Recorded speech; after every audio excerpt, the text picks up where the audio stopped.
저희도 밀수에서 약간의 그 중국말 듣기말은 알아듣거든요. 그래서 우리를 공항으로 싣고 가죠. 공항청 밤중이니까 지금 다 보이는 거예요. 저 앞에 저기 북면 공항청사인데. 거기를 지금 데리고 간다고? 그게 지금 한 6, 70m 남았는가? 북한 사람 한 명당 신고하게 되면 중국도 3,000씩 상금을 받거든요. 제가 이건 한국에 와서 아직 그 어디에도 말 안 하던 건데, 저도 이거 단도 하나 있었어. 이걸 가지고 차가 오던데, 이걸 이제 뽑았어요. 차 뒤가 뒷좌석에 하나 뽑았는데, 우리 와이프가 쟤를 손목을 꽉 발을 끌어서 하면서, 같이 탔던 여자들은 막 왕왕 울고, 우리 아들도 막 이제는 뭐 어떻게 할 얼굴이 파래가지고 질렸고. 그렇죠. 근데 저는 마지막 수단으로 이제는 네가 정년코 이제 우리를 이제는 다시 김정은한테 이제는 개밥으로 던져 청사를 보내려 이송할 이렇게 마음 먹고 공안에 넘기려면 네 죽고 나 죽고 하자. 그치. 밤 날이 밝을 때까지는 이 높은 산에 우리 모르고 올라왔으니까 어느 길도 모르니까 어느 쪽으로 잘못 떨어지면 또 북한 저 국경경비대 압록강으로 그쪽으로 다시 압록강으로 떨어지는 산이 될 수도 있고 잘 떨어지면 또 중국 국내로 의한 산 쪽으로 떨어져요. 그렇기 때문에 우선 위치를 봐야 되기 때문에 날이 밝을 때 거기서 움직이지 못했어요.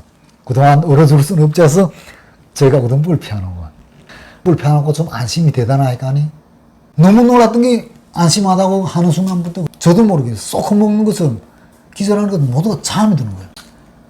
아, 저는 근데 뭐 일행을 책임진 총사령관이잖아. 그러니까 저는 뭐 총사령관이니까 저는 잠들 수 없으니까 조금 있으면 이제 날이 밝아 올라가는데 이제 일행을 다 깨웠어요. 저희가 이제 가져갔던 뭐 간식도 먹고 뭐 빵이나 떡 같은 것도 좀 먹고 이렇게 해서 그래서 엄청 먹었어요. 먹고 힘을 내서 다시 또 떠나기 시작하는데 떠나기 전에 지금 전화를 했어요. 전화해서 아무데 위치를 정해가지고 그래가지고 이제 다시 그 기어코의 접선 장소에는 가서 우리를 만났는데 그 우리를 데려간 그 길잡이는 저희들을 중국 그 인삼포와 그 짐승을 많이 관리하는 그 사람한테 우리를 넘겼어? 그가 좀 일하는 체 하다가 달아나라고. 기회를 봐서 이렇게 하라고 이렇게 한 거예요. 우리는 사실은 한국인 딸들하고 초보적인 연락도 하고 지금 떠난 그름인데 떠날 때도 그 우리 길잡이는 상원도 그랬어요. 이 중국 가게 되면 자기는 그 대왕 그 한국말, 북한말 근본 한마디도 알아 못 듣는 순 한족인데 그 마음씨는 곱다. 그렇기 때문에 그게 며칠 일하는 차다가 사정하게 하고 그다음에 우리는 이렇게 한국 가야 되는 성원들인데 도와달라. 이렇게 한국 사람이 놔준다. 이렇게 해서 믿고 갔다는데 그때까지도 믿었죠. 그리고 약속된 지점까지 가니까니 거기서 우리가 한 1시간 정도 기다리니까 그 중국인이 왔어요. 차를 타고 왔는데 한국어로 말하면 여기 스타렉스 같은 이런 차죠. 그 차에 보니까니 조수석에 여자분이 하나 탔어요. 근데 어딘가 모르겠다 좀 이상해 보였어요. 차가 떠나고 가면서 보니까니 우리를 데려온 길잡이 그 사람은 그 중국 남자하고도 약간 뭐 중국말에도 몇 마디 오고받고 주고받고 하지만도 기본 중국인 여자하고 많이 통하는 거예요. 그 와이프가 다름 아닌 탈북민이에요. 몇 년 전에 그 탈북한 그 여자분인데 멀리도 안 가고 그 가까운 그 장벽에서 그냥 사는데 그 남자가 좀 아마 그 돈이 많았던 거니까 그 여자를 얼마나 케어할 수 있는 이런 능력이 있으니까니 같이 사는데 그 여자가 이제 자기 남편한테 뭐라 하고 이렇게 중국말 하니까니 처음엔 좀 이해하고 이런 차더니 점점 그 다음에 차가 뭐 몇 킬로 달리다 나니까니 그 남자가 인상을 쓰는 거예요. 그러면서 성질 내더니 차를 세우고 내리래? 막 내리라 이러더니 그 다음 우리는 거기서 막 사정하게 하면서 하다 나니까니 끝내 안 내리고 하니까니 남자가 다시 차에 타고 시동 걸고 그 다음에 가는 거예요. 가는데 우리는 그 이제 우리를 데려온 길잡이 남자는 그 자기 대방인 중국 그 탈북민 후에 알았지만 탈북민 그 여자하고 계속 우리 북한말로 말하더라고요. 남편이 왜 불났나 하니까니 자기 집에 일하려고 북한 사람들이 오는 줄 알고 자기는 인솔하고 받았는데 중국 사람을 쓰려게 되면 돈 많이 줘야 되잖아. 그러니까 인건비가 싼 그 북한 사람 데려다 그 시켜 먹자고 그 한 7명 온 줄 알았는데 결국은 한국에 갈 사람들이라니까 이건 남편이 짜증나니까 그 다음에는 다 내리라고 했는데 안 내려 그냥 버티니까 그냥 차에 타고 시동 걸어가서 와서 우리는 남편이 좀 성이 사그라져서 이제는 자기 집에 이제는 데려가는메다 하고 안심방에 있는데 이 여자분이 막 울면서 우리 길잡이하고 얘기를 하다가 마지막에 제 그 남편하고도 막 역증내는 거예요. 북한 탈북 여자를 데리고 사니까 아마 그렇게 그런지 모르겠지만 중국도 원래 이 중국 남자들이 여자들한테 엄청 싹싹하게 잘해주거든요. 근데 이놈은 자기가 데리고 사는 그 여자가 탈북민이랑 알아서 그런지 그 자리에서 막 쌍욕을 하는 거예요. 저희도 밀수에서 약간의 그 중국말 듣기 말은 알아듣거든요. 그것이 우리를 공안으로 싣고 가죠. 밤중이니까 지금 다 보이는 거예요. 저 앞에 저기 북면 공안청사인데 거기를 지금 데리고 간다고? 거기를 지금 한 6, 70m 남았는가? 북한 사람 한 명당 신고하게 되면 중국도 3,000씩 상을 받거든요. 그럼 임금이니까 3,020, 2만, 중국도 2만 천 엄청나거든요. 그치, 농촌에서는. 하루에 무슨 뭐 50원도 하루에 나와서 벌기 힘든 때인데 하룻밤에 뭐 2만 원 받으니까 그다가 그다음 자기 와이프도 너도 이제는 시골에서 북에 돌아가 보내겠다 뭐 이런 식으로 위협하는 거예요. 그러다 나니까 그 와이프는 막 울면서 자기 남편 팔을 붙잡고 막 사정하다 못해 끝내 말 안 듣으니까 그다음 여자도 뭐 아예 맥을 났는지 너 마음대로 하라시고 막 욕하면 그러더라고요. 그러다 나니까 저는 그때 이 고심 많았어요. 제가 이건 한국에 싸지. 그 어디에도 말 안 하던 건데 옛날에 아마 그 해경신에 오던 때는 그런 거 없었겠지만 우리 때 우리보다 그 한 몇 년 전까지 오던 사람들은 100% 자살용 그 흉기, 칼이나 마약, 아편이나 빙두 이걸 가지고 우리 때도 그랬어요.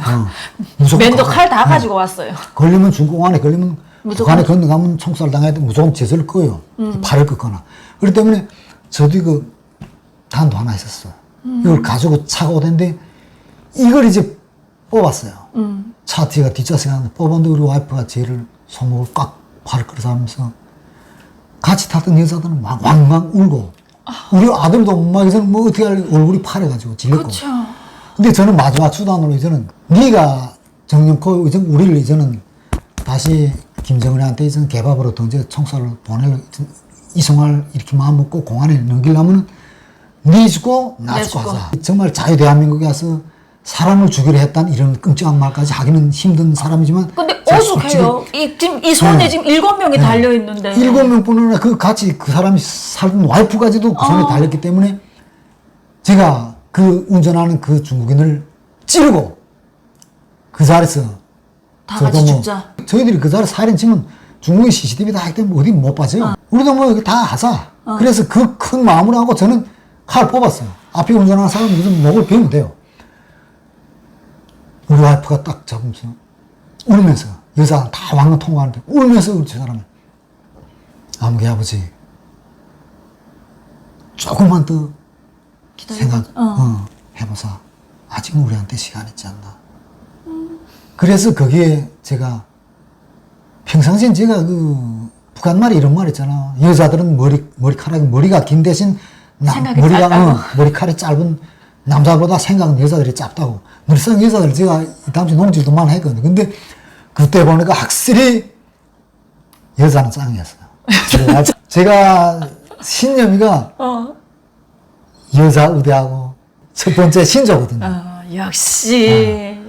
그래서 여자 말 그때 듣고 잠시 몇 초간의 생각을 하다가 정말 얼굴엔 이거 생각은 복잡하지만 머리는 주마등처럼 영화의 한 장면처럼 피득피득 그 몇 초 되는 간에 제가 그다음 딱 결단을 내리고 뒷좌석을 문을 이제 살짝 열고 달리는 차에 그 단돌 칼을 떨궜어요.